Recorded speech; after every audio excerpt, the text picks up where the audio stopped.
The king has arrived in Kenya on his first state visit to a Commonwealth nation since he became sovereign.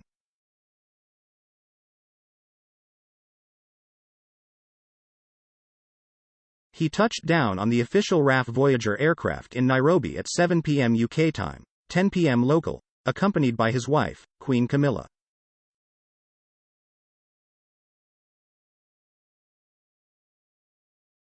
There was no ceremonial welcome, as that will formally take place in the capital tomorrow.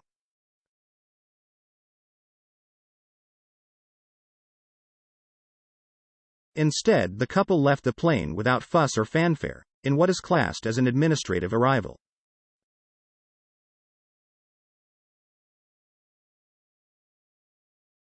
Royal aides said the aircraft flew from the UK using 40% sustainable air fuel at the King's request.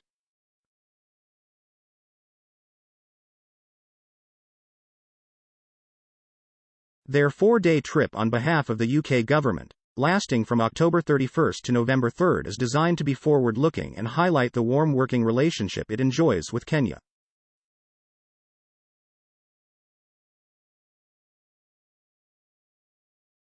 It also marks the 60th anniversary of the country gaining its independence from Britain in 1963, while Queen Elizabeth was on the throne.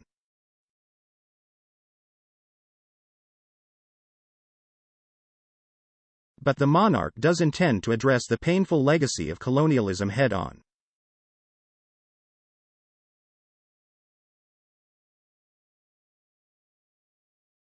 His Majesty will take time during the visit to deepen his understanding of the wrongs suffered in this period by the people of Kenya, his Deputy Private Secretary Chris Fitzgerald has said.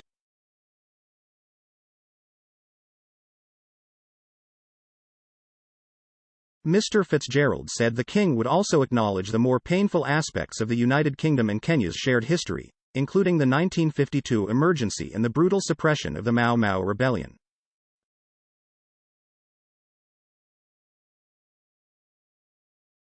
The British presence in Kenya dates back to 1895, when white settlers were given huge tracts of rich farmland.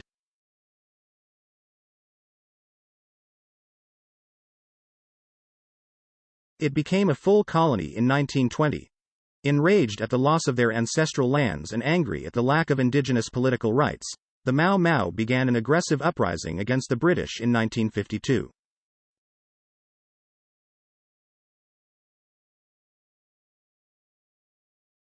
It lasted until 1960 and is now regarded in Kenya as one of the most significant steps in the country freeing itself from British rule.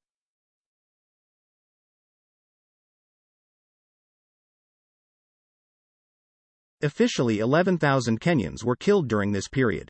But the Kenya Human Rights Commission estimates that in all more than 90,000 Mau Mau people were executed, tortured or maimed during the crackdown, with a further 160,000 detained in camps where they were subjected to severe torture, sexual assault, malnutrition and beatings.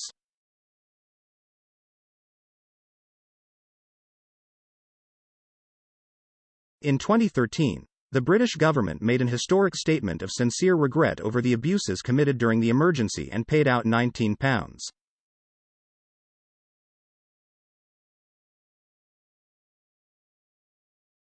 £9 million in compensation to around 5,200 Kenyan claimants. However, Britain has always maintained that modern-day governments are not legally liable for the actions of the colonial administration in Kenya, hence why there has been no full apology.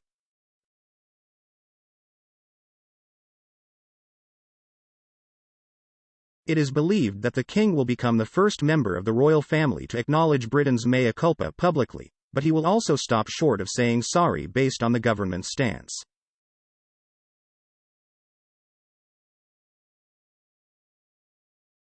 He is, however, set to address the issue with diplomacy and humility when he gives a return toast at a dazzling state banquet in Nairobi thrown in his honor by President Ruto and the First Lady tomorrow.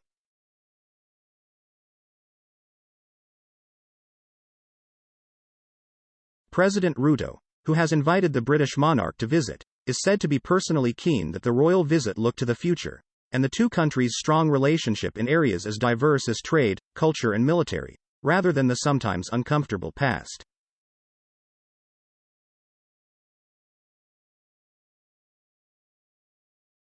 However, the king, who through earlier trips to France and Germany, as well his handling of the current crisis in the Middle East, has proved an increasingly adept statesman, is determined not to sidestep the issue.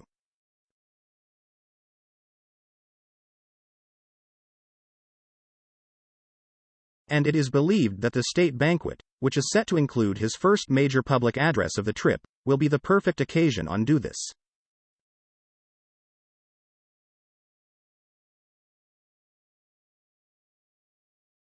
One royal source told the Mail that the king personally believed it was right for people to want to be heard and acknowledged at the highest of levels.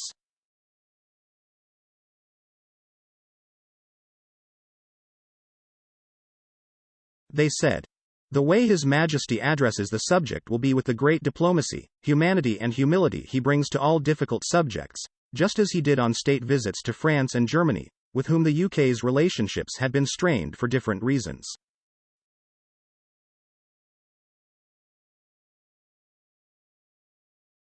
He has a wonderful way with language and a deep personal engagement with all communities that can help heal historic wounds with warmth, understanding and utmost sensitivity.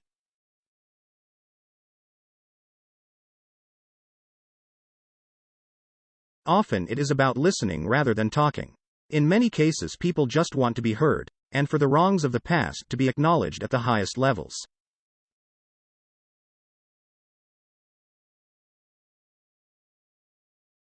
And it is right they are.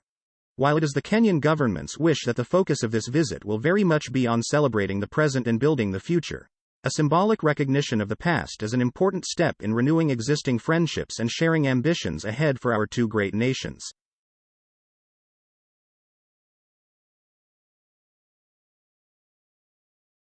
Charles will also touch upon the issue during other engagements, which cannot be disclosed in advance for security reasons.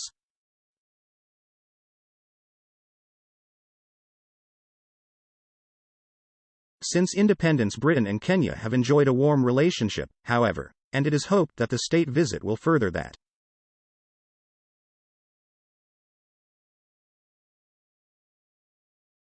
Kenya is also where Queen Elizabeth II's reign began, having learned of her father, King George VI's death, while on a visit to the Treetops Hotel with Prince Philip in February 1952.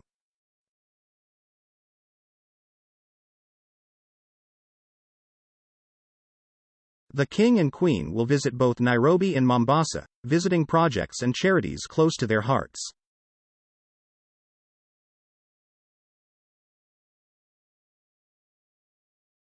As well as His Majesty holding bilateral talks with the President, Queen Camilla has also been invited for a one-to-one with the head of state's wife.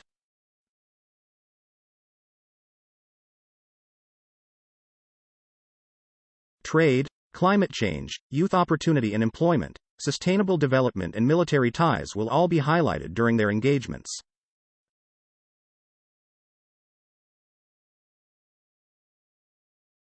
The King and Queen will also visit Nairobi National Park to witness the vital conservation work being undertaken by the Kenya Wildlife Service, which is integral to Kenya's tourism industry.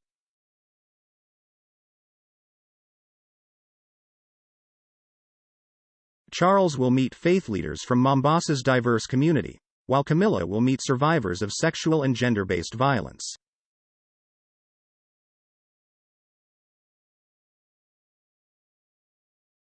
Last week, at a Buckingham Palace reception for the Kenyan diaspora in the UK, invitees were clearly excited and optimistic about the trip ahead.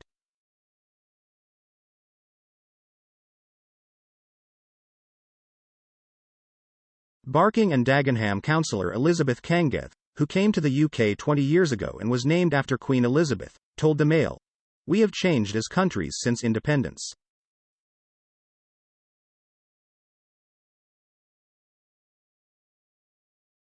Things happened that shouldn't have, but life has moved on and we are glad that we are both moving together forwards."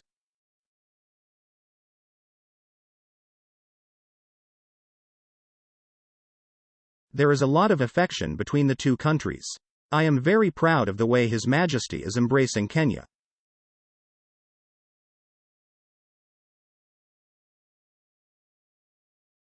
He will receive a very warm welcome.